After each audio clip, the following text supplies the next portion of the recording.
Right. Good morning. My name is Sarah Crom. I'm the Senior Transportation Planner for the Space Coast Transportation Planning Organization. I'd like to welcome you to our first Transportation Thursdays webinar, Trailblazing in Brevard County.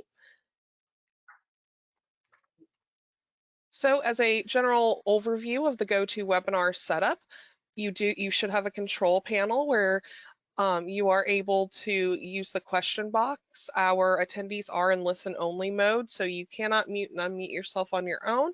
But when we come to the question and answer period, we'll definitely be taking questions in the question box.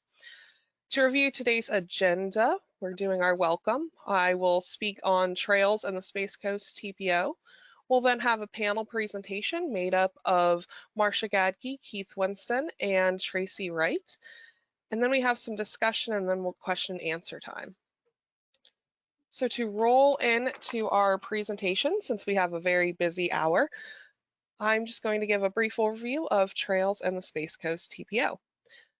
So we have a showcase trail program that basically it's been around for many years. And what basically we've attempted to do is identify regional trails throughout the county to work towards creating a more connected network and provide access to trails for the citizens and visitors alike. So our showcase trails are the East Central Florida Regional Rail Trail, the North Merritt Island Pioneer Trail, the St. Johns River Eco Heritage Trail, the Brevard Zoo Linear Trail, the State Road A1A Urban Trail, and the South Brevard Tuttle Trail.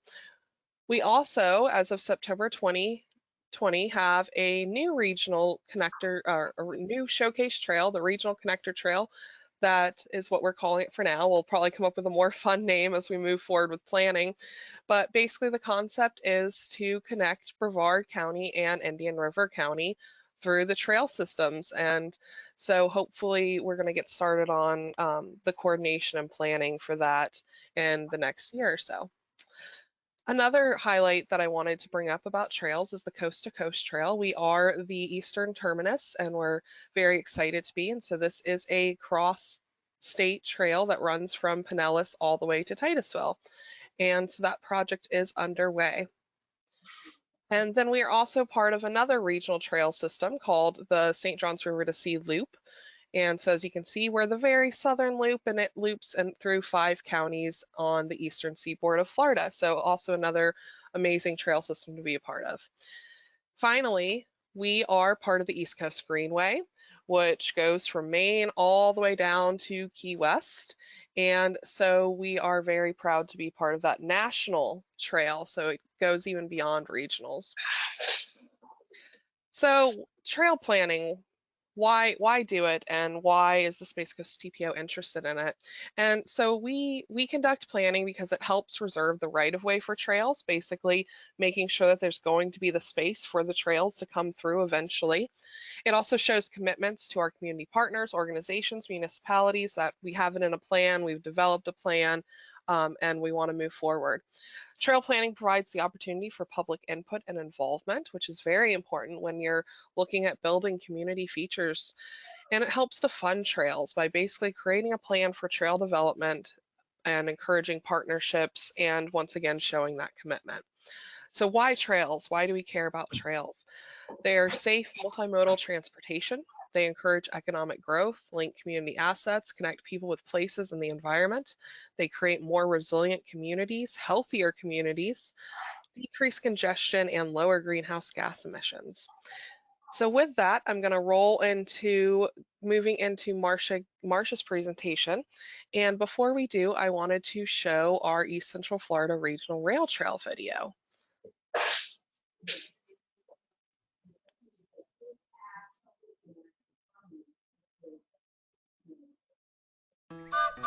Once a historic abandoned rail line, the East Central Florida Regional Rail Trail is now a transformed 12-foot multi-use path. The trail also includes a section of an 8-foot equestrian trail. The rail trail travels through downtown Titusville into the urban area of US 1, crosses the suburban area of Mims, and then takes a turn into the Florida wilderness as it segues into Phoenicia County. Not only does this trail serve as a great source of recreation and exercise, but it is also a safe route to Mims Elementary School for student walkers and bicyclists. The rail trail is also a part of a larger regional trail network, including the Coast to Coast Trail and the St. Johns River to Sea Loop. So visit the trail today. For more information, go to www.brevardparks.com.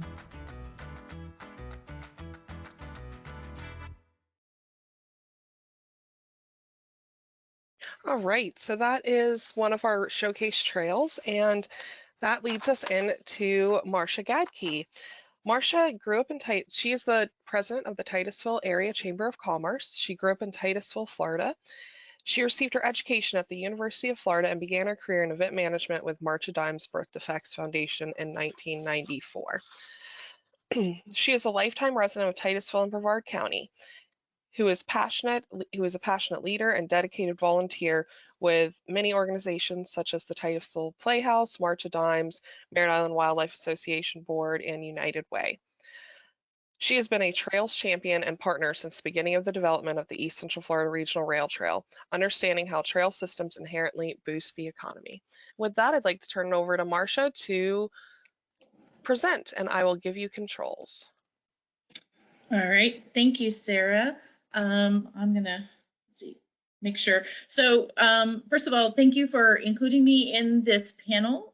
It's always great to be in a panel with Keith Winston, although I think he's the much more interesting person in the group. And I'm always excited to hear what's happening in Palm Bay. My good friend Nancy Peltonen is the chamber exec down there, and I know she's an avid trail enthusiast as well. So it's great to see all of the wonderful things happening in our community. So I'm really here to talk about the focus of, let's see, can I forward this?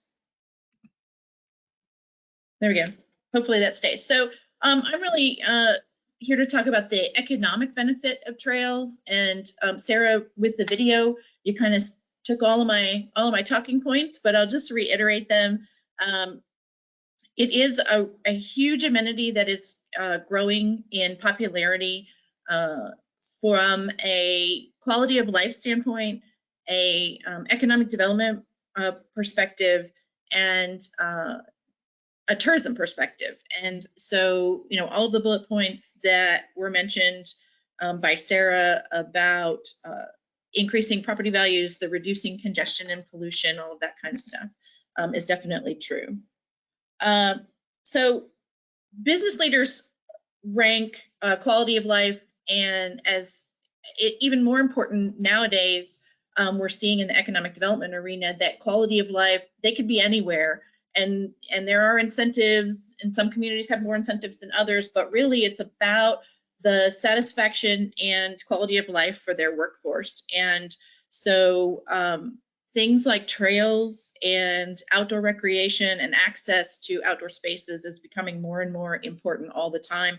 And I show this picture because this is actually a development that is breaking ground in Titusville.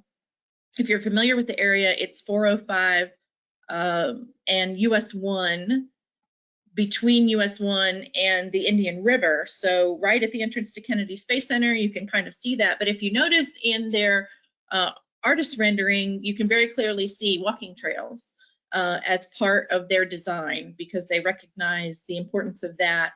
And a lot of our communities that are coming online are adding trails and connectivity as part of their amenities plan because it's important to consumers. Also, it does increase property values. I always like to say, you know, the railroad doesn't go through the highest valued properties or highest value areas of a community. That's by design. Railroads beds were meant to go in, you know, industrial and more industrial areas. And so when you get a conversion like we have of the rail trail to you know, from train usage to a trail, it shines a light and brings pedestrians through areas and has the opportunity to restore and actually rehabilitate areas and make them so much more than they were when the train was going through. And so sometimes people question, at least I know in the North area, they question, well, gosh, why does the trail go there or go through that section? Or why does it go? Well, you know, when you, I like to say, if you shine a light on a dark area, you see opportunities and to improve. And that is one of the benefits of bringing trails into some of those areas, that you see vast improvements in the areas, in depressed areas, and get improvements happening. It is, a health benefit. Obviously, it can lower medical costs because people have access to low cost or no cost. I mean, a trail doesn't cost you anything to walk on. You may have some investment with bikes and other equipment if you choose to, but you don't have to have a membership card to get on a trail.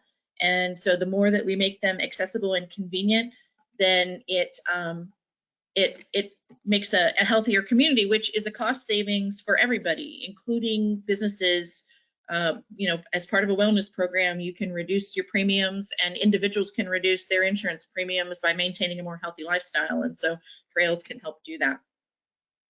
And safer. One of my favorite examples was in the video and mentioned was about Mims Elementary.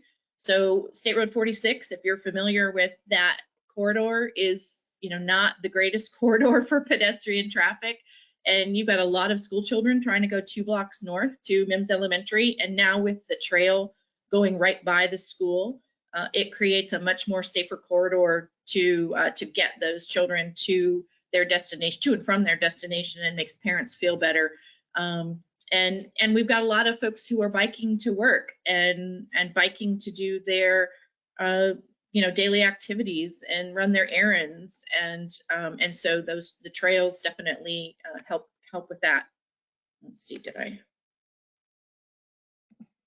there we go.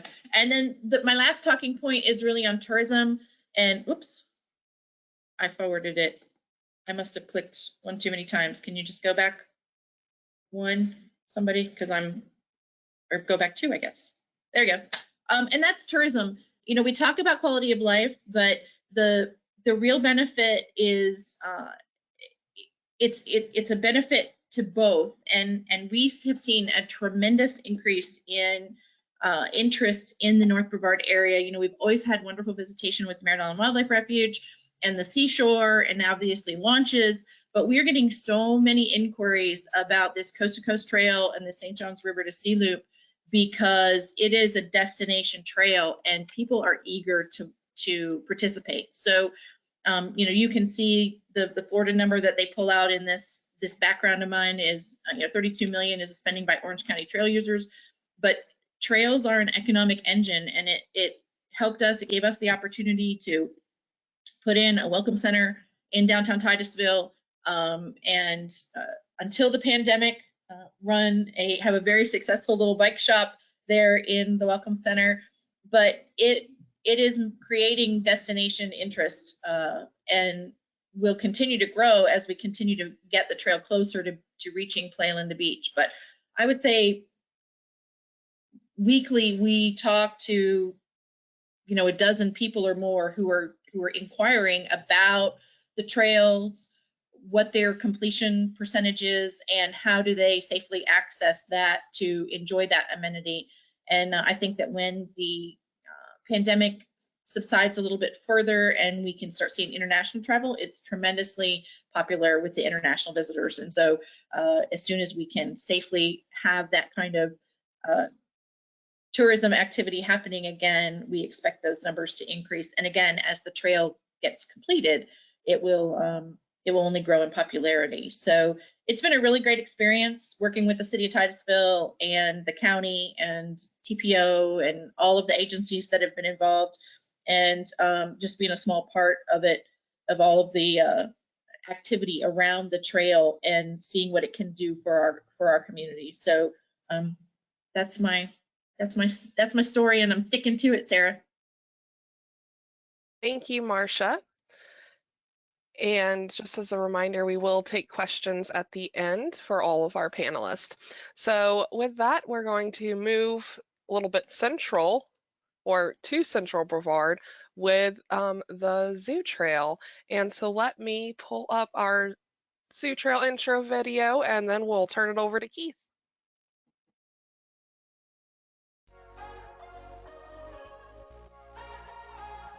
The Brevard Zoo Linear Trail is a multi-use boardwalk and asphalt trail that runs from the zoo east along I-95 through wetlands and oak hammocks.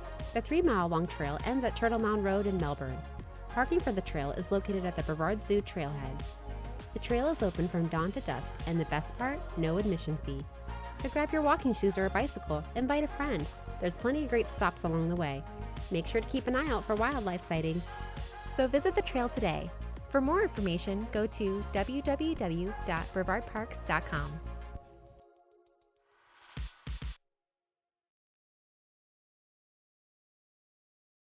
All right. So, Keith Winston has served as the executive director of the Brevard Zoo in Melbourne, Florida since 2004. Mr. Winston has over 30 years experience in nonprofit administration, communications, wildlife conservation, and environmental education. He has worked at nature centers in New York and Massachusetts and at zoos in Rhode Island and Chicago. His work in conservation, education, and exhibit development has won numerous national awards, and he has helped develop professional training programs in the United States, Brazil, and China. Mr. Winston has a Bachelor's of Science in Biology from Yale University and a Master's in Science in Public Health from the University of Illinois. Mr. Winston is the proud father of 3 children between the ages of 17 and 28. And with that, I'll turn it over to you, Keith.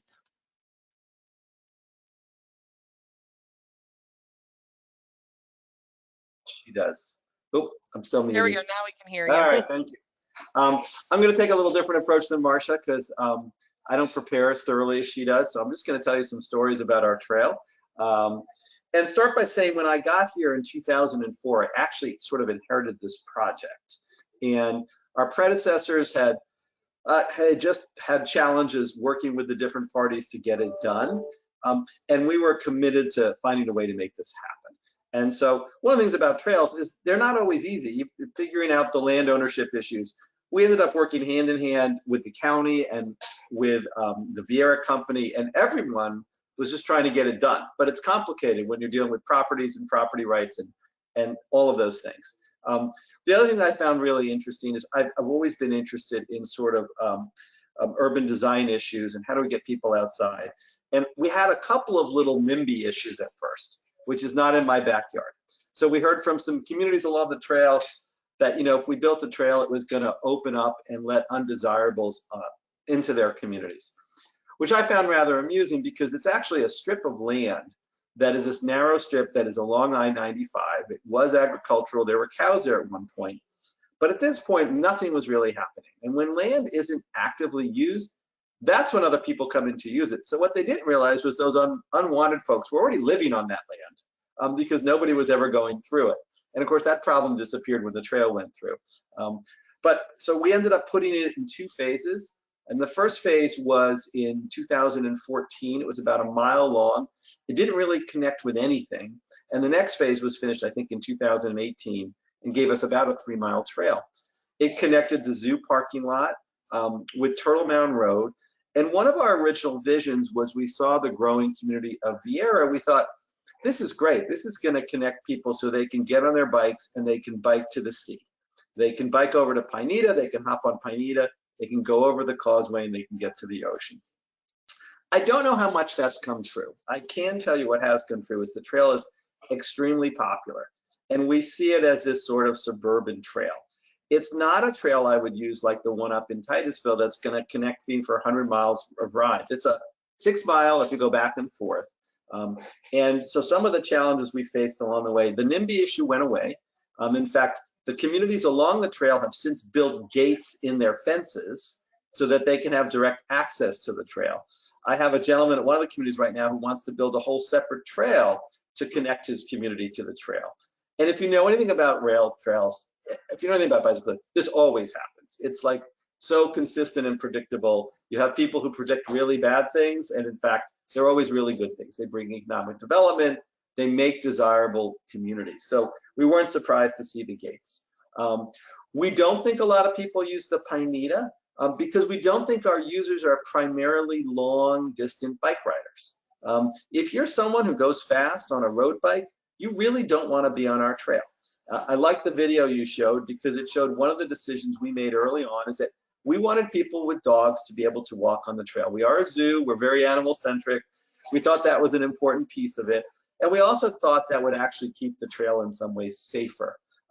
Because when you have congestion on a trail or parking on a road, people drive a little slower.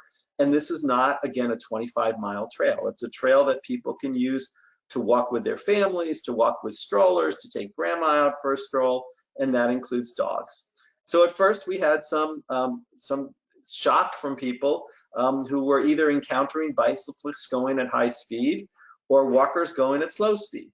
That stopped pretty quickly once everybody realized the trail was really used for a very specific purpose, and that was to be able to go someplace quickly in a suburban area and still get a nice walk in. As I said, it's 6 miles round trip, or a nice bike ride in if you connect it into the Vieira system of sidewalks, or if you connect it to Lake Washington. One of my favorite stories is it became extremely popular during the COVID shutdown. So in 2020, all these people discovered our trail. And when I say our trail, let me be very clear. It's on a right-of-way that the county has access to, on land that we own. We share maintenance with the trail with the county. We have a primary responsibility, but the county's been fantastic. If we can't get to something, they're available to fix it. But we started getting complaints from people about how busy the trail was, including one day a woman walked in with her dog and said, "This is ridiculous. There are too many people on the trail. What are you going to do about this?" And our staff said, "Well, aren't you walking on the trail?" And she said, "Yes." Said, "Did we want us to stop you from going?" "No, other people. You need to stop other people from going on the trail." So, you know, that's a problem as we get with popularity as well. Again, I think most of those conflicts have disappeared as people learned sort of the speed and use of our trail. If you want to ride a bicycle really fast, then people tend to use it early morning before folks with children are out, etc.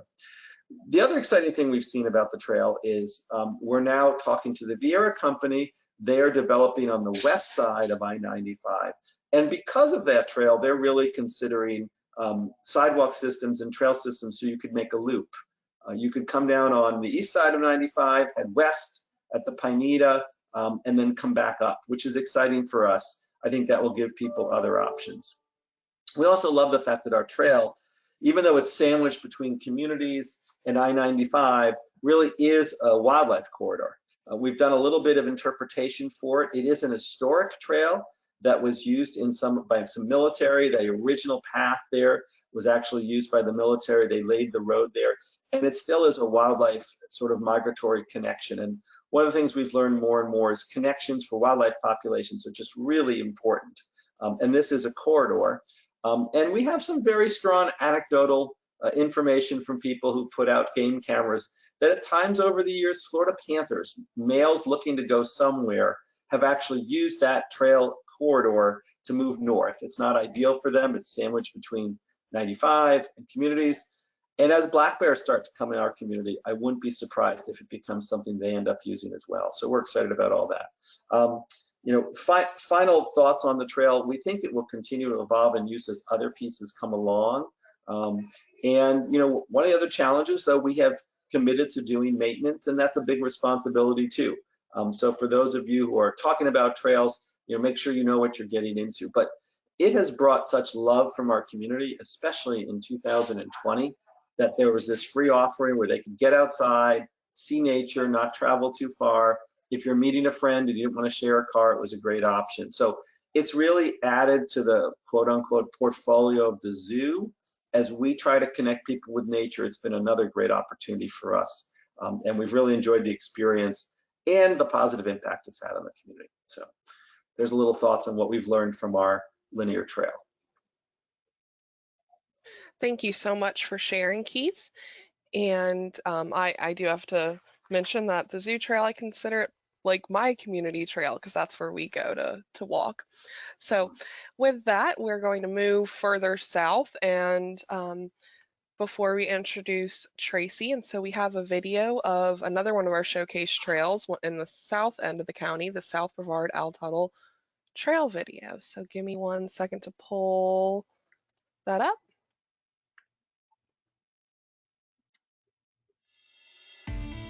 Named for a local resident and cheap trail proponent, the Tuttle Trail is a 10-foot wide, paved multi-use trail in South Brevard. You can access the trail from the Sandhill Trailhead on Marie Street in Malabar. The trail meanders along the border of the Malabar Scrub Sanctuary and the Boundary Canal. The trailhead includes ADA parking and restrooms. It also includes the Town Connector Trail, a project within the town of Grant Valcaria.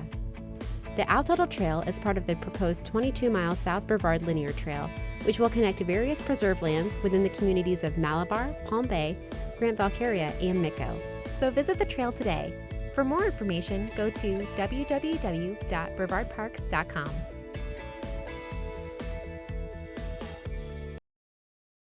All right. So I would now like to introduce Tracy Wright. Tracy Wright is the park ranger and naturalist for the city of Palm Bay. She works at Turkey Creek Sanctuary, but also manages 2 other natural areas in Palm Bay, the Ice Trail Park and the Ice Lookout Park. She has a master's degree in conservation technology and environmental education from Florida Tech. She is a lead instructor with the Florida Master Naturalist Program and a certified natural areas manager in Florida. So with that, Tracy, I will give you keyboard control, so you should be able to change the PowerPoint and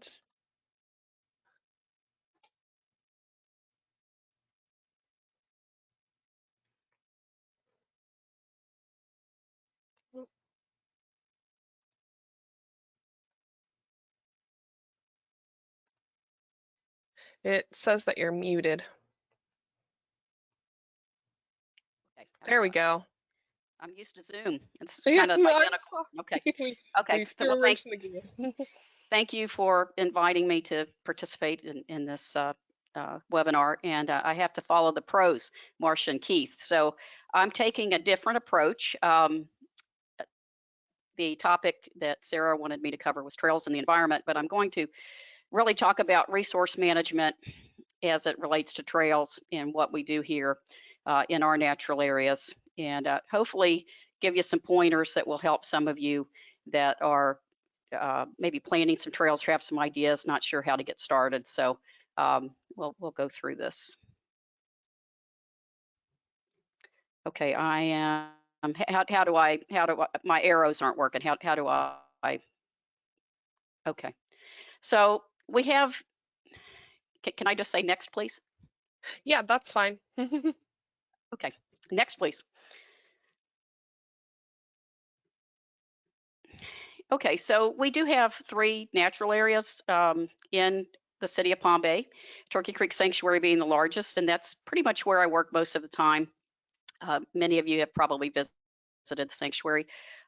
It's 133 acres. We have about 6 natural communities that go through it. We have a lot of different habitats, about 7 miles of trail total. That includes the boardwalk.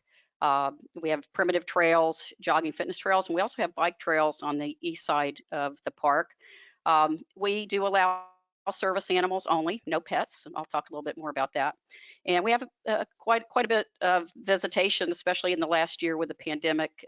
We probably increased our visitation about 20–25%, and we have about 60,000 people annually that come through Turkey Creek Sanctuary. The other park that we manage that gets pretty good visitation is Ice Trail Park. It's only about 2 miles from Turkey Creek Sanctuary. It's on Hickory Street in Palm Bay. It's about 17 acres.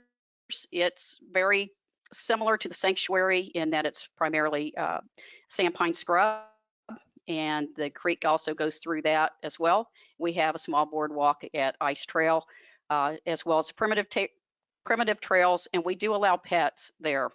And we have about 10,000 visitors per year there. And the last one is Ice Lookout. I didn't list it here because it is a small park. It is located right next to the Marine Resources Council building, which is also known as the Lagoon House. There's very limited public access there, but we do have trails, and we're in the process of restoring Ice Lookout to allow for more visitation there. Next, please. So here's just some pictures of the park. Upper left-hand side is Ice Trail. We have a nice picnic pavilion there. Below that is the fishing pier. We do allow fishing at Ice Trail. There it's a part of the Turkey Creek. And the upper right is our canoe deck, which is kind of our main attraction at the sanctuary. The boardwalk, that's considered a trail. You know, I came from the Florida Park Service before I worked here, so when I think of trail or, you know, National Park Service, I think of a primitive trail for the most part. But we have about a mile of boardwalk and a couple covered areas and gazebos, things like that. So a big part of our boardwalk was damaged heavily in hurricanes Matthew and Irma. So we've rebuilt about half of the boardwalk, which in linear feet, the total is about a mile. So that's been an ongoing process. The photos below, this one on the left is our canoe kayak launch. We get a lot of visitation there. And the bike trail runs right in front of that. So we do have some issues. They're multi-user trails. So we'll talk about that. The middle picture is a new bike trail bridge that the Brevard Mountain Bike Association recently installed on the east side of our property as a beautiful addition to the park. And then the lower right is one of our primitive trails going to the Sandpine Trail. Okay, next. So again, I'm going to kind of go at this from a resource management standpoint because that's pretty much what I do. And that's what I love to do. Forget my degrees. I like to work outside and I like to take care of parks. I'm a parks person. Next, please. Whoops. Can you go back? I think I missed my cue. Yeah, so again, think of it as resource management. And next slide, which I think of as a 3-ring circus. Next slide, please. So for each park, I look at them the same. Turkey Creek Sanctuary obviously gets a lot more visitation. We have a lot more visitor impacts. Probably 10 to 20% of my time is spent on safety issues and vandalism type things like that. But park maintenance and safety is the center ring. Recreation and education is one of the smaller rings, and environmental protection and restoration. So they're all interconnected, but that center ring of the circus is really where you focus. Next, please.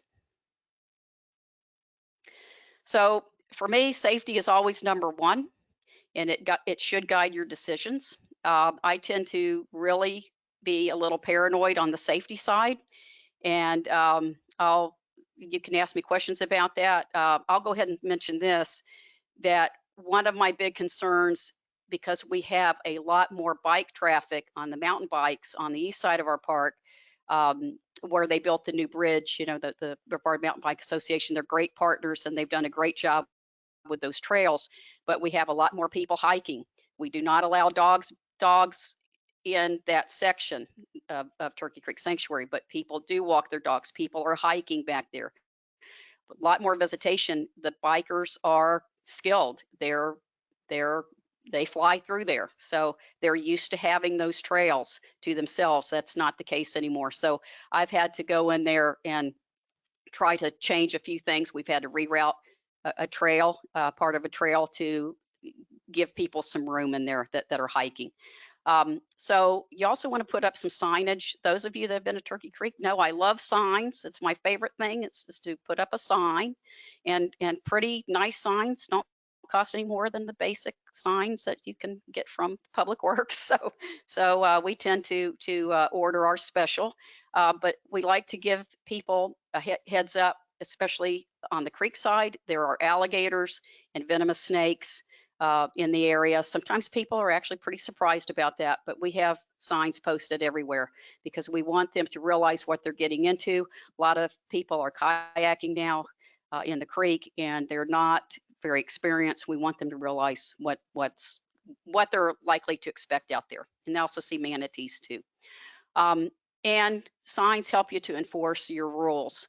So you can see in the pictures there, the boardwalk, the upper left part, we had to replace about a 250-foot section where the bank was going to collapse due to Hurricane Irma. And we didn't realize it until there was a big crack there. And one of the workers said, "Did you see that crack?" And drug me out there, and it was like a big deal. So we had to move that, and that's the whole new section. Raccoons, we just had to have raccoons trapped because people feed them, and you put the signs up. And if I catch someone doing that, and they're hard to catch, but I did catch someone, and we had a nice discussion about 2 weeks ago. But this is what I tell them. If I see you do it again, I'm not going to warn you. I'm not going to say anything to you. I'm just going to call the police, and I'll have you no trespassed. And a lot of people have been coming here for years, what I call the regulars in this park. The sanctuary is very special to people, so I don't like to do that. In my 5 years here, I've no trespassed 4 people, and for different reasons. The picture on the lower right, I wanted to show that because that, you might think, what a mess that is. That was a bike trail that runs right directly in front of our canoe kayak launch, which is accessed on Briar Creek Road on the east side of the sanctuary. And it was so eroded from the bikes and just rainfall that we had to redo that. And that is not something that I am familiar with. I'm not an engineer. I have no idea how to fix that, but the Brevard mountain bike folks came in there, and that's one of the pictures that I took while they repaired that area. And they spend hundreds, not thousands of dollars annually, at the sanctuary, trying to keep their trails safe for everybody. Next, please. Okay, so I follow the 3 pros. Not that I'm always a pro, but in this order. Keep it simple. Protect people, protect property, and promote biodiversity. And I want to go ahead and mention this. Exotic invasive plants are probably one of the biggest problems that we have. Anytime you have an edge, like a trail, or where habitats have an abrupt change, maybe it's a road, you're going to have a lot of exotics. So that's something that we work on here. Okay, next, please. So some things to remember. I try not to do anything until I really have a clear goal or plan. Okay, so you want to have clear goals and objectives. You really need to know your property. I did not when I came here. I grew up pretty much in Brevard, and I'd been to Turkey Creek Sanctuary, but I learned my property really well after Hurricane Matthew because I had to crawl all over the place to see where all the trees were down. And that's one thing that I do as a resource manager. I do most of the chainsaw work here, and I was busy for a long time, although we had work crews helping that came in and did a lot of it. Get help or advice from others when you need it, and people want to help you. And I've had to go back to my boss with Florida Park Service multiple times and ask her for help on things. And that lower left-hand picture, I know you can't see it very well. Those are dead sand pines.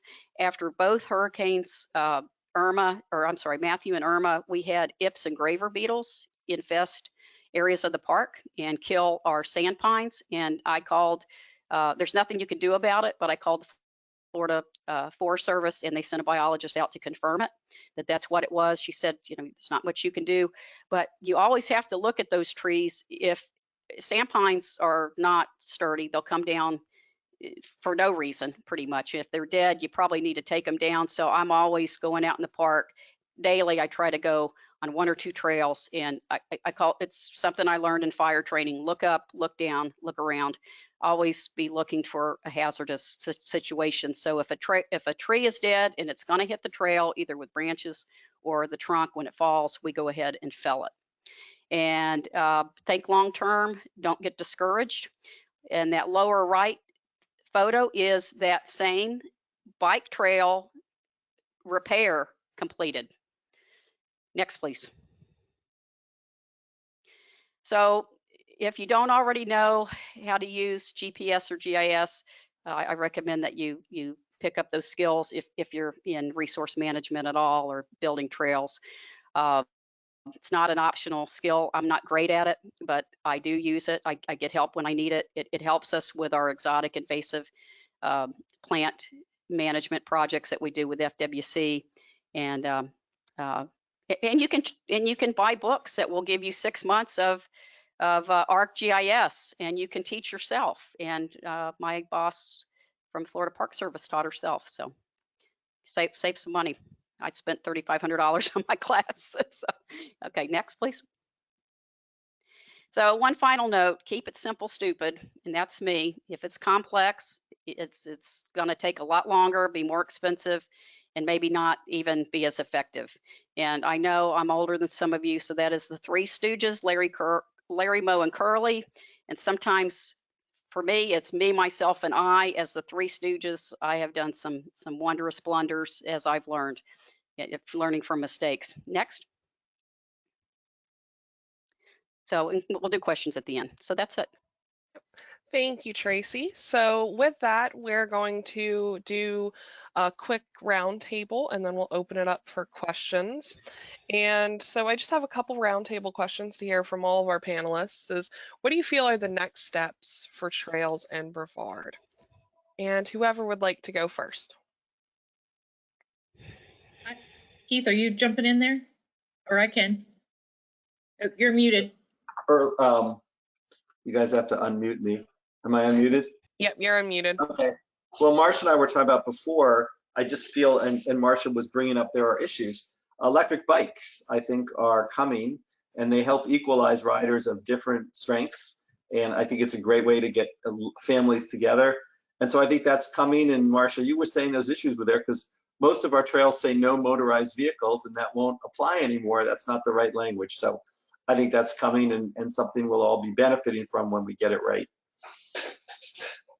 You know, in our focus, I think our biggest thing is connecting. We've got this great trail that connects us to other parts of the state, but it's how does that then connect and move people through the county is a next step for us. But our big program right now, and thanks to the TPO, we're getting a start on it, is wayfinding and connecting people on the trail to other amenities in the community and helping them feel safe and comfortable in getting where they need to get and knowing what's available off the trail. Yeah, all I would add, like Keith mentioned, you know, the electric bikes, things like that, they're going to get more popular. I think having pet-friendly trails, that's why the city of Palm Bay worked real hard to get Ice Trail Park kind of restored. And the more people that you have out there, if you're dog friendly or pet friendly, we do have people that walk cats. We've had a few of those, so it happens. But the more people you can have on your trails, I think the less problem people with homelessness, things like that, where drug use, whatever, I found that to be true. Awesome, great responses from everybody and some great insight for as we move forward in trail planning in Brevard. So what is your favorite thing about trails in Brevard? You can only get to choose one thing.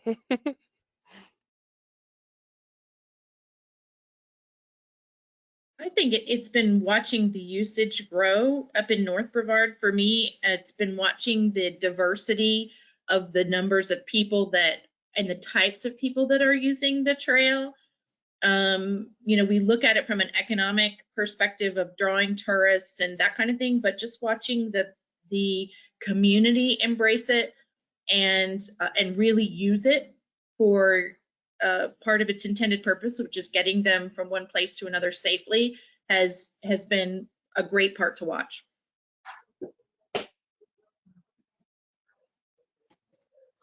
I was going to add, you know, I came here, you know, 15 years ago, 16 years ago, 16 years ago. And, you know, I came and we watched the shuttle program end and we watched the community diversify its economy. And back then it was really all about the economy and jobs. And now that our economy is diversified, I see trails as one of these wonderful symptoms of our shift to quality of life. And so now I see trails are symbolic of people understanding it's not just about jobs or the economy, it's about wanting to live here, the wonderful pieces we have to make life better here. And that's what helps drive that economy. So they're getting the economic impact of trails, not as an expense, but as a driver, excuse me, that brings people here.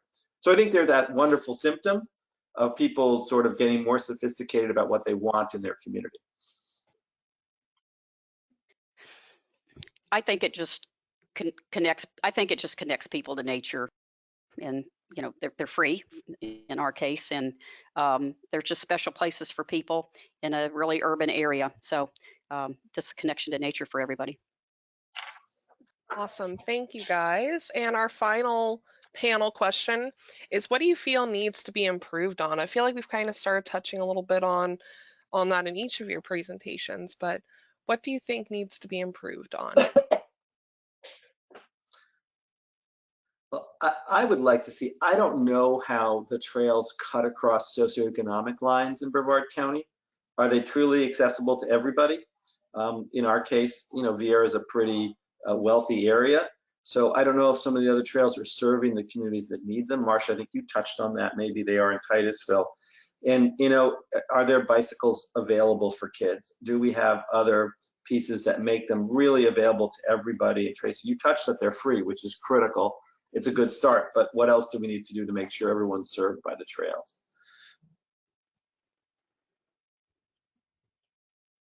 And for us, it's connection to community. It's connection to the other amenities. So and connection to the rest of the county. So you know, I said that before, but knowing that we're connected to Volusia. I mean, we see tremendous numbers of people riding from Volusia County to Titusville on a regular basis. But I'm excited about the connection of getting people from Titusville to Cocoa. And it'll happen, and then connecting them and helping them understand what's just off the trail for them to explore.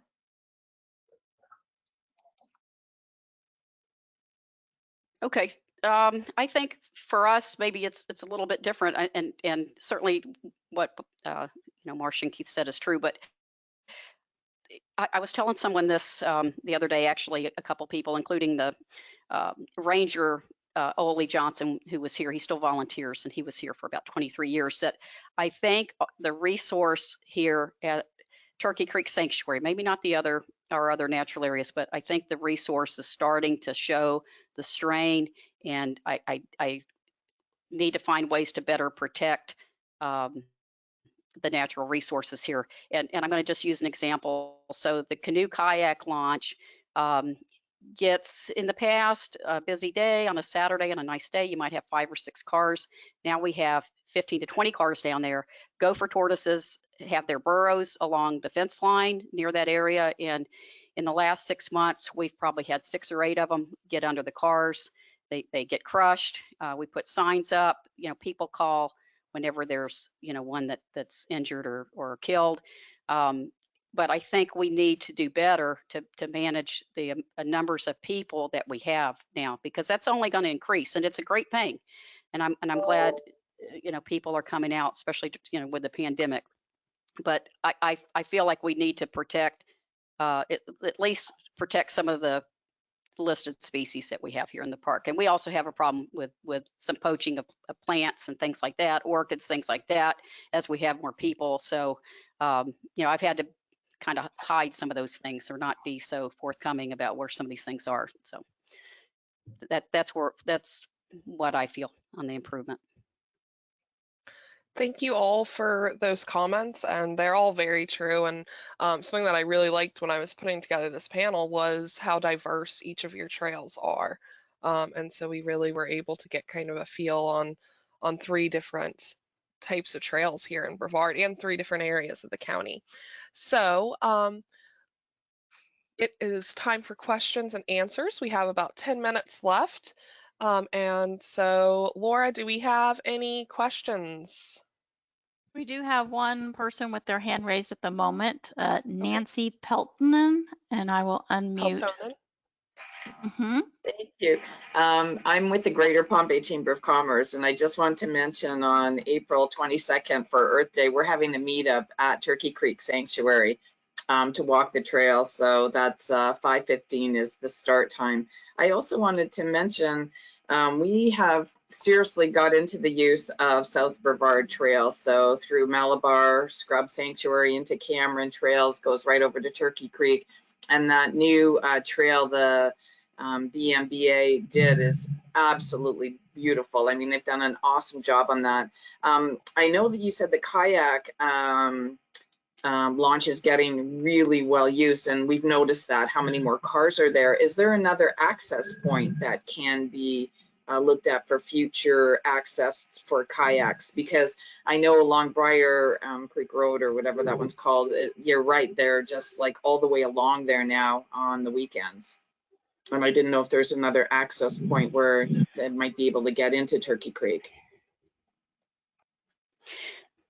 Okay, thanks, Nancy.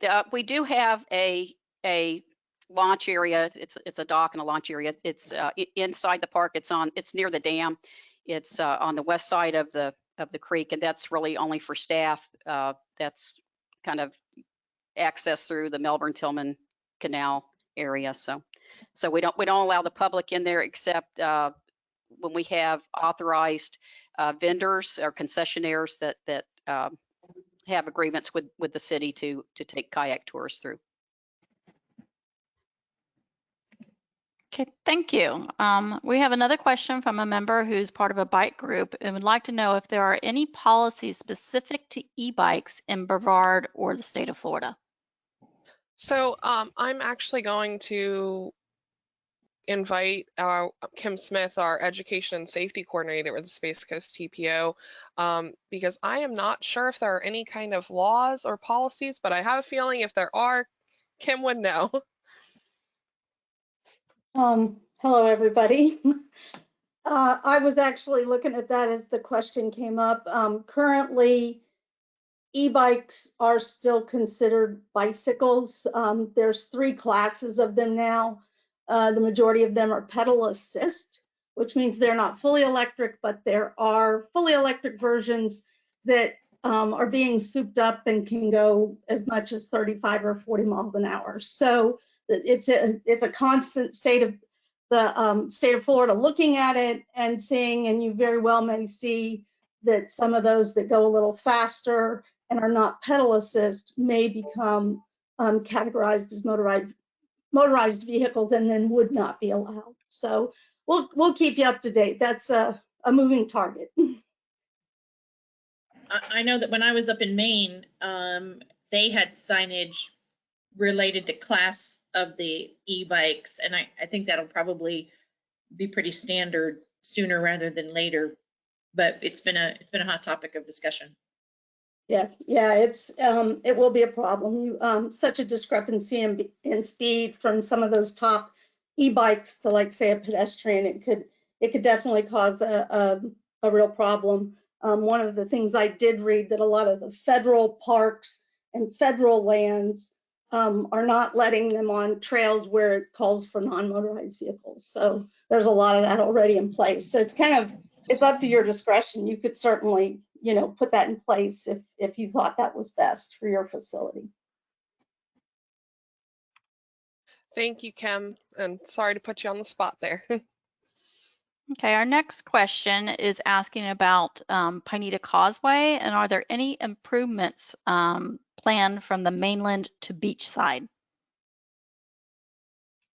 So there are currently none in the works at this time. That is a restricted access roadway being, and it's part of the state highway system. So that would be a project that would need to come through FDOT. They did do a pilot project several years ago where they put bike lanes on it and they've continued to maintain those. However, I do recognize that Pineda is a very, very busy causeway for bicyclists. And so it's definitely something that we should be keeping in mind in the future as our community continues to grow, is potentially improving that access. And it's been, the safety record of Pineda has been good though, correct? That was one of the concerns so far in terms of bicyclists. Yeah, the pilot project was a success, which is why they, part of the reason why they kept it. The only real concern that's come up is basically the maintenance, is with it being a heavily used highway as well. there, gets to be tire scraps and litter and such that can pose hazards to cyclists. But we've worked with FDOT, and some of our cycling organizations have worked with them to really help improve that maintenance level to keep it where it's accessible for the cyclists. However, I think the issue comes in that cyclists have a different level of comfort. Each cyclist has a different level of comfort. So, there's cyclists that really enjoy being on the road. There's cyclists that really enjoy being in a bike lane, and there's cyclists that they want to be on the sidewalk or on a multi-use trail. And so Pineda isn't accessible to everyone. Kind of going back to what you were talking about, Keith, with are our trails truly accessible to everybody? Great question. Okay, Sarah, at this time, I don't see any other questions that have come into the question or chat box. And there's, oh, no, we just got another one in. Great presentations, very informative and encouraging. Brevard's recognition of the importance of trail connectivity is a benefit to all citizens. They're just thanking everyone for the devotion to building a contiguous Brevard County trail system. Right. Well, thank you, Laura, for leading us in our questions and answers session. And I am just very excited that we were able to have all three of you here with us today. So once again, thank you, Marsha, Keith, and Tracy for joining us. This was recorded, so it will be posted on our YouTube, as well as also we'll be sending out a follow-up email to our attendees with the maps that were shown at the beginning. Before we sign off, I just want to remind you that we do have 3 other Transportation Thursday webinars scheduled for this year. In June, Georgiana Gillette, our Executive Director, will be talking about FDOT partnerships.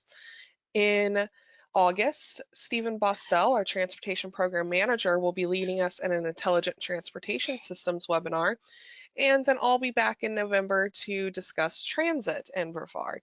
So once again, thank you to all of our panelists and all our attendees. And I really appreciate everyone coming and joining us for our first Transportation Thursday. Thank you.